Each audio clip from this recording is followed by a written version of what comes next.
Welcome to SEC Second Look on AL.com. This week's edition is courtesy of a reader in the chat from Mike Herndon this week. Asked the question, which player from Alabama or Auburn would you want on your team if they could switch teams to make them better? Mike, let's start with Alabama. I think it's a great question.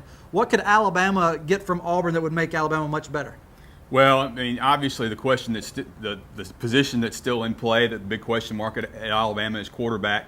We're talking hypotheticals here. None of this is ever going to happen. So in my mind, what would Alabama look like if they ran a read option with Nick Marshall and those two running backs? I think that'd be a complete terror for defenses, and it'd be interesting to see him in that role. Yeah, I think the quarterback position is correct, but I think it's Jeremy Johnson. Look, the problem I have with Alabama right now, or the thing I wonder about is, are they going to be able to use that very deep and talented wide receiver group? We've seen Amari Cooper be great, but what about all these other receivers that seem to be getting lost in the shuffle, including O.J. Howard? I think if you had Jeremy Johnson there, this offense would be virtually unstoppable.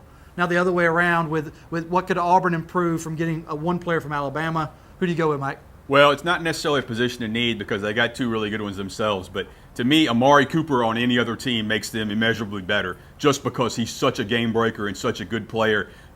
If I was Auburn and I could pick one Alabama player, I'd take Amari Cooper. But that's an embarrassment of riches, right? With Duke Williams already and Sammy Coates? Everybody has a lot of cornerbacks. You can throw more receivers at them, and it makes you that much more dangerous. You can't double anybody if you added him to what they already have. I think you have to pick somebody on defense. I would say Landon Collins just because there's a need for Auburn there, plus you're talking about a first-team All-American. I know you had to consider him, right? Absolutely, and another one, Jonathan Allen, the defensive end, that would be a position of need for Auburn with Carl Lawson out. Would make a lot of sense. Now, if we could just make the trades happen. Not going to happen, but it's interesting fodder as both Alabama and Auburn try to continue their undefeated seasons.